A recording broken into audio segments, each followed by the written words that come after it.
Hi, I'm Don Bong with Agilicus, where we make any application available to any user on any device from any network with no VPN. And one of the things I wanted to talk about today was the very tactical thing that you can solve by moving to a zero trust network architecture from a traditional VPN-based architecture. And that is video conferencing. You see, video conferencing, a lot of your users will have been complaining.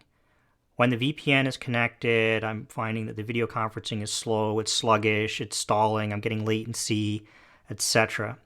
And you may not have really thought about what that is. You may have just written it off and said, oh yeah, well, Google Meet or Teams or Zoom, they're going to have challenges. Or maybe that user doesn't have enough bandwidth at home, or maybe their laptop is too old. But the reality is, it's likely your corporate VPN. You see, when the corporate VPN is connected, it attracts all of the traffic from that user's device into your building and back out again. So let's talk a little bit and show those data flows here today. Today's state of the art for remote access is the VPN. It solves some problems well, it creates some new problems, and some things it doesn't address at all. So take, for example, this situation. You have a corporate network, it's got 3 systems, 1, 2, 3, and you get 3 sort of constituent users, worker 1, 2, and external. Let's assume that this company issues company-issued equipment, a laptop with a VPN to all of their staff. Very common in the IT world. So these are knowledge workers. So worker 1 is intended to be accessing system 1 remotely. The data flow is very straightforward.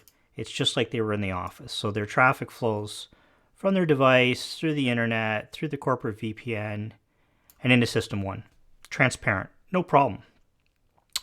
Worker 2 is able to do the same thing. Let's assume that worker 2 accesses system 3 on a normal basis.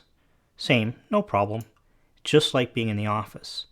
Where the problem comes in, the first problem is, what about system 2 and 3 from worker 1's perspective? It's not part of their regular job to be accessing these, but because of the nature of the VPN, that access is available. And this is a security risk. I'm not saying that worker 1 is somehow undesirable, but if they become, if they succumb to a phishing attack or some malware, their machine is able to access more than you had considered.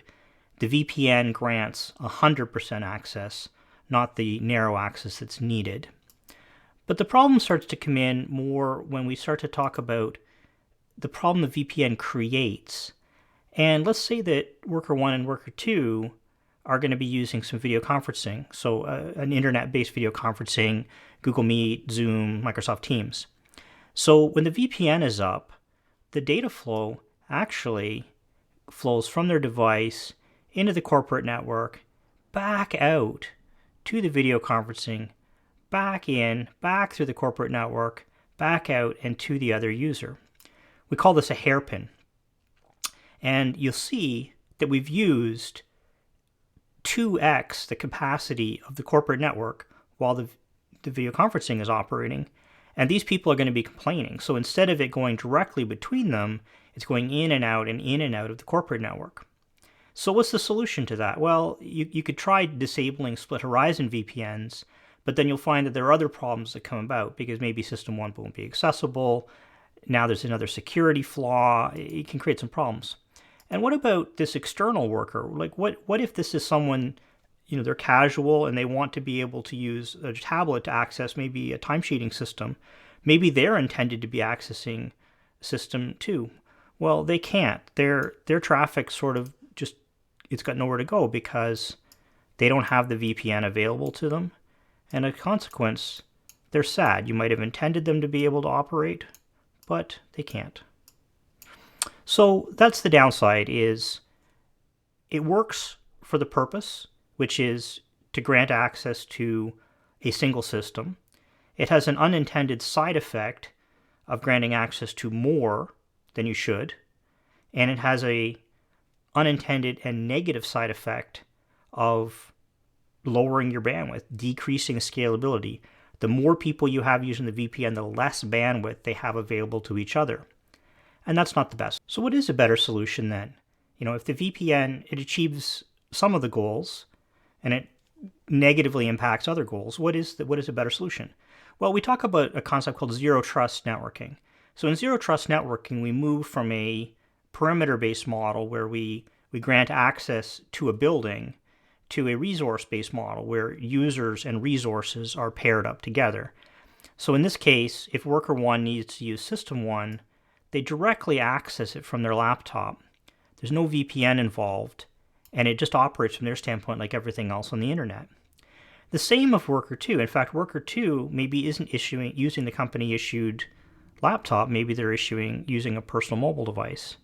And from their standpoint, the system they use is directly accessible. But that security risk flow, it doesn't work.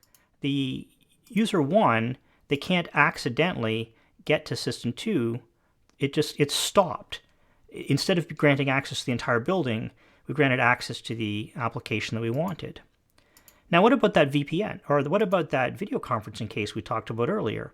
Well, it turns out that is hugely more scalable because it now goes like this. It doesn't flow at all into the corporate network. You can have as many people as you want video conferencing with each other at the same time. It has no bearing on the bandwidth of the corporate network. And what about that external user, that digitally disconnected worker that was unable to use their application before? Well, it turns out that we can easily grant access to them so they can use their system without any negative side effects. Because we're granting permission on a user-resource pair, we're not using the VPN, we're not granting access to the entire building. This means all we need to know is their identity. A core aspect of zero trust networking is a really strong identity system, which is independent of how you assess that identity. Instead of it being Active Directory only, it gets any way of assessing that identity. And the same for the resource. So once those two are granted together, boom, that external user on their tablet can use that timesheeting system as is, where is, simply and securely. So thanks very much for your time today. Please remember to like or subscribe. As always, comments down below. Tell me what you liked, what you hated, or what you think I got wrong. Don@agilicus.com. Thanks very much. Bye-bye.